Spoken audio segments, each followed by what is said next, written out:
What do you do if your sprint review gets negative feedback from stakeholders? Well, what do you mean by negative? That would be my opening thing.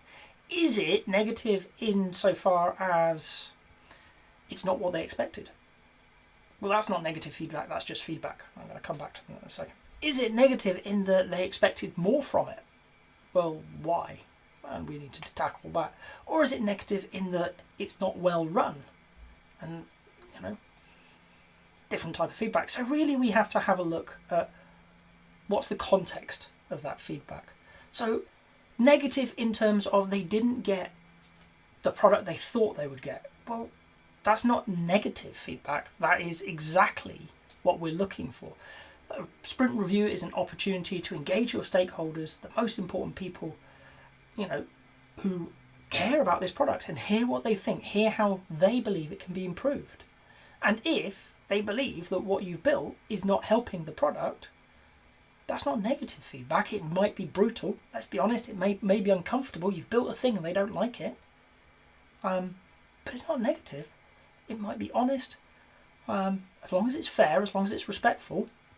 And they need to agree, yes, this is exactly what you were asked to build, but it's not what we need. As a team, you need to sit down and take that on board. How did we end up here? How did we build a thing so far off what our customer expects that they're willing to raise it in the review? Right? As a team, you need to sit down and consider that. How did we end up here? What can we do differently in terms of backlog management, in terms of engaging the customer more frequently? There are loads of options and it really depends. Okay? But in itself, it's not negative. In fact, it's an opportunity to be better. It's something that I would say embrace, but I'd be honest, you ain't going to enjoy it. But you really need to see it as the opportunity it is. It is a chance for you to improve your process. It's a thing that you need to take into that retrospective and be really critical, of yourselves, of your process, of the stakeholders. Are we expecting something from them that they aren't giving us, that they can't give us? Are we expecting something from ourselves? Are we not doing something we thought we were doing? How did we end up in this situation? Okay? And how do we close that gap? Maybe not perfectly, but how do we take a step further in our process so that the next time we're in a review, they may not like it, but at least they can see what we were trying to do and they can help us. Very often this will look something like working closer with stakeholders, engaging key stakeholders sooner or more frequently. Things like that are going to come about. Okay? So if you're getting feedback that your product isn't what they wanted, then you need to have a conversation about it. If the feedback is that the sprint review isn't giving them the information that they want, well, really it will depend on, are you running a sprint review? Okay? Very often when this happens, what I actually discover when I work with the team and with the organisation is they're not really running a sprint review. They're running a show and tell. Right? They're turning up, they're showing their stakeholders some stuff, and then they're disappearing. There's no opportunity to talk about it. There's no opportunity to steer the product. There's no opportunity to understand the thinking that's going on in an incredibly complex space. So is that what you're getting? Is actually the stakeholders are saying, we aren't getting what we need to do our jobs from you as a team. Okay? And is what they need reasonable to get from a sprint review? Or are they looking for something that may need extra work? Right? So as a team, you need to sit down and again do a bit of soul searching. Are you running your sprint reviews correctly? Are you running them to an agenda that makes sense, that gives you as a team, but also your stakeholders, what they need within the confines of inspecting and adapting your product? And if you are, and what they're asking for is extra, as a team, you need to solve the problem with that stakeholder or those stakeholders. What is it you need? Why do you need it? How can we satisfy that need to help you do your job so that you can help us do our job? Perfectly reasonable request. Okay? Again, often couched as negative, but it's not. Somebody's trying to do a job. You're not helping them. They thought you would. They need a voice. They have a voice. Luckily, most stakeholders have seniority, so they can mention it. Okay?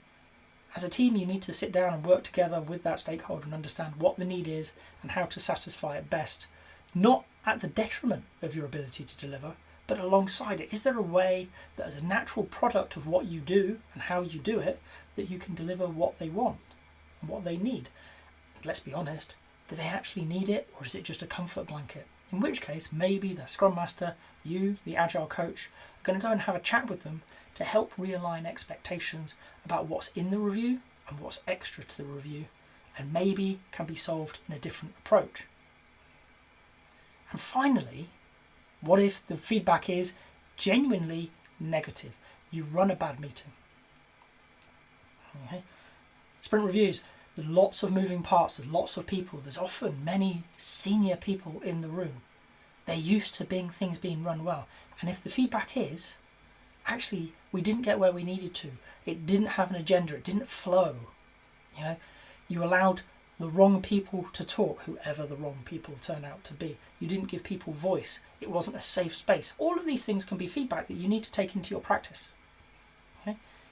First of all, you need to work out the merit of them. Is it feedback offered openly and honestly for you to improve? It may not be delivered well. I'll be honest. My experience of feedback in most organisations is people don't know how to deliver it. They just tell you. Okay? Often in a negative light. But maybe it didn't go so well, and you might take it on the chin and say, yeah, okay, that wasn't good. I wasn't as prepared as I could be. My agenda wasn't right for that group of people. My facilitation style was a bit too laid back. Whatever you found yourself in.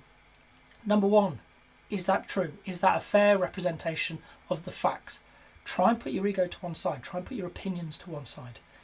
Is that a fair statement from where they're sat? And if it is, it's worth consideration. Okay? And what you need to do is look inwards at yourself, at what you expected for the meeting. Okay? Is that something that would have helped you improve? Would that have been better? And if it would, great. How can you achieve that? How can you make sure that you have an agenda to stick to, that everybody's aware of it? How can you make sure that certain parties don't derail the whole conversation? How can you, as the facilitator, ensure that next meeting it is better? It's not perfect, but better. Okay? So you can take that on board. Again, it's not really negative. You can view it as negative, right? You can view it as an opportunity for personal improvement, maybe the team's improvement. It depends on what that feedback is. So for me, I think I've actually managed to disagree with myself across this. Okay? You will get feedback. You will get a lot of feedback as a coach, as a Scrum Master, as a team member on sprint reviews from stakeholders. It may be that it's because what they expected isn't what they saw. Now, is that because the product, there were differences? Is it because they're expecting a thing from a sprint review that they're not going to get or that you can't fulfill? Okay? Or is it that we need to look at how we lead these meetings, facilitate them so that people can come together, create space and do great thinking to secure their product success? Okay? All of these can be viewed negatively, but also you can take it in and say, this is an opportunity for me, this is an opportunity for us to improve. How do we take this on board, give it the respect it's due, whatever that may be, and move forwards? What's the thing we can change next time to be better? And for me, that's how you deal with any feedback, positively received or negatively received. Take it in, consider it. Is it worth consideration? Not all feedback is. Okay? What's the thing we can do now we know that? Take it forwards, give it a go, get more feedback. If you've got to this point in the video, I hope you've enjoyed it. If so, a like would be appreciated. If you want to hear more from me, more answers to questions that maybe you've got in the Agile world, please subscribe to the channel. And if you've got a question that you really want answered, drop it in the comments. I promise we'll get around to it. Thank you.